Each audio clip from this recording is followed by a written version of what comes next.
The Pet War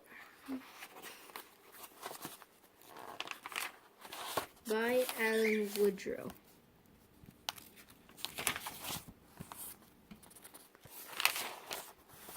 Chapter 1. I stood at the bottom of the driveway in my pajamas with a serious case of a bed ahead. Across the street, a large yellow rental moving van backed out of our neighbor's driveway. I felt a cold, deep pang of loneliness seep through my body. Or maybe it was just the wind. These weren't very warm pajamas. From the driver's seat, Mr. Finch smiled at me. He stuck his hand out the window, his other hand on the other steering wheel. "Bye, Odo," he said. "Take care. I'll miss you," I hollered. But I wasn't yelling to Mr. Finch. I wouldn't miss him. I screamed to Alfalfa, their golden retriever, who sat in the back seat. I think I even heard an arf, a single gruff, depressed bark answering my shout. "Bye," I croaked, my yell catching in my throat. I couldn't hear much over the loud cracking of the truck, but I imagined a bark rang out as full of sadness and misery as I felt.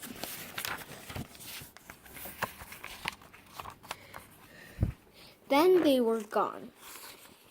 Mr. Finch's Alfalfa and their truckload of stuff around the corner and out of sight.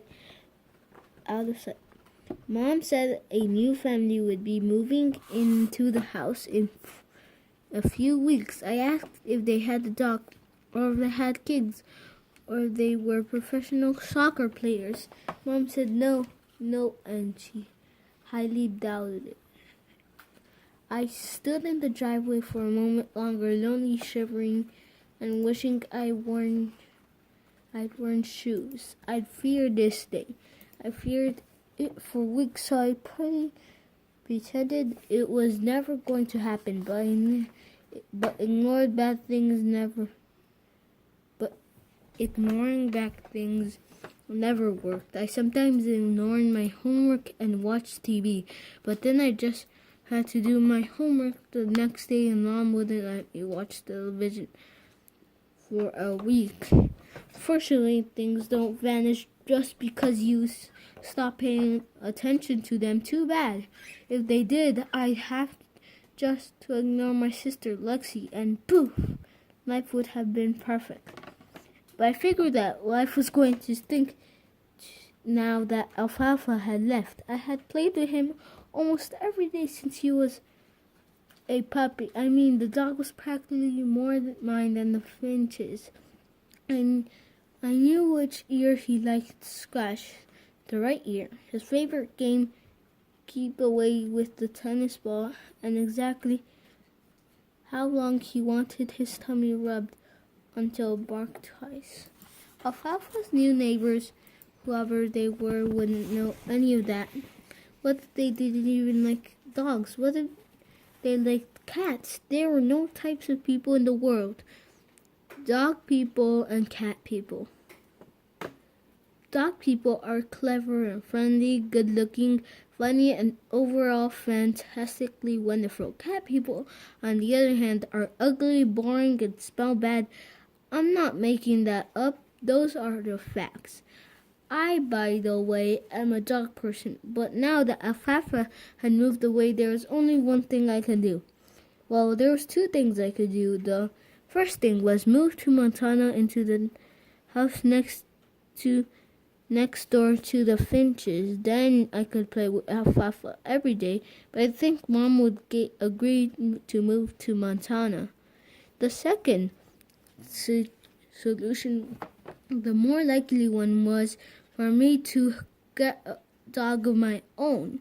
I wasn't picky. I'd have taken just about any dog. We would adopt a quiet dog, or a barking dog, or a grumpy dog, or a happy dog, a sitting dog, or a running dog, shaky dog, or a hairy dog. Mom wasn't exactly a pet person, though. She didn't love dogs or cats or anything. I need help convincing her I needed Lexi. I couldn't believe Lexi and I were related, to be totally honest.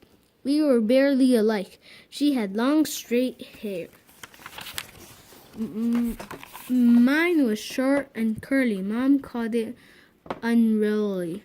Lexi spent hours picking out her clothes, and I just wore whatever jeans and t-shirt were on my floor, usually because I missed the hamper. She got A's in school. I got grades that shared the same alphabet as A's, but were a few letters later. Most of all, I was an annoying, and Lexi was the most annoying person in the world. But while Lexi wasn't good for much, she was good at winning Mom over. Sometimes something I wasn't so good at, usually I hated about Lexi. But not now, because with my sister on my side, we could convince Mom in a nanosecond that the family should get a dog. I found Lexi on her bed reading a magazine. It was one of those magazines with some annoying teen singer on the cover. The kind of magazine I wouldn't read if you tied me up and forced me to eat horseradish. Have you ever eaten horseradish? If you have, you know what I'm talking about. If you haven't, don't. You've been warned. Lexi, we need to talk, I said, stepping into her room. You didn't knock, she said. She didn't even look up. The door was open. Did someone say something? She continued reading her magazine. There can't be anyone here, because I didn't hear a knock first. So I walked backward out of my annoying sister's room and knocked. Now wasn't the time to argue. There would be plenty of time to call her names after we had a dog. Yes, baby brother, she sang. She liked to call me baby brother because she knew it bothered me. I'm not a baby, I barked. Then I took a deep breath, reminding myself that I needed to ignore Lexi's annoyingness if I wanted to get her on board. Lexi put down her magazine while I explained what I wanted. Lexi and I argued about a lot of things. Actually, we argued about everything, but I knew we couldn't argue about getting a dog. Who wouldn't want a dog? Apparently, Lexi wouldn't want a dog. No way, she shook her head. Dogs smell. They're dirty. They lick everything. I'm not cleaning up after it goes outside. That's just gross. Cats are much better pets. Everyone knows that, but everyone did not know cats were better pets than dogs because it wasn't true. Just because Lexi was 12, a nearly year older than me, she thought she knew everything, which also wasn't true. I should have known she'd cause trouble. Dogs are loyal. They're fun. They're your best friends. A dog will do anything for you, I said. He will lay his life down for you, but a cat, you're lucky if a cat gives you the time of day. They act all high and mighty, like they're better than everyone, just like certain sisters. Sure, I wanted Lexi on my side, but a guy needs to stand by his principles. That's because cats are smart, said Lexi, just like certain sisters. We are so not getting a dog. She picked up her magazine again, ignoring me. We are so not getting a cat, I growled. Lexi snarked from behind her magazine. I knew that hatching a plan. That snark. It meant she was up to no good. It meant she was hatching a plan. Well, see, she said, turning the page and continuing her reading as if I weren't invisible and not standing in her room, balling my fists in anger. When I wheeled around, stomped out of the room as loudly as I could, and slammed the door behind me, there was nothing to see. We were not getting a cat. We were getting a dog. Who got... We needed a dog.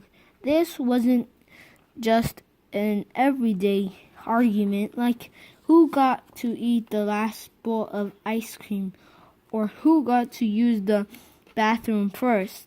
It wasn't even an argument about who sat on the passenger side of the back seat of Dad's car. That was the better side because there was more leg room.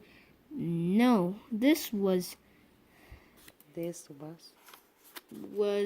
big. It was bigger than big. It was humongous.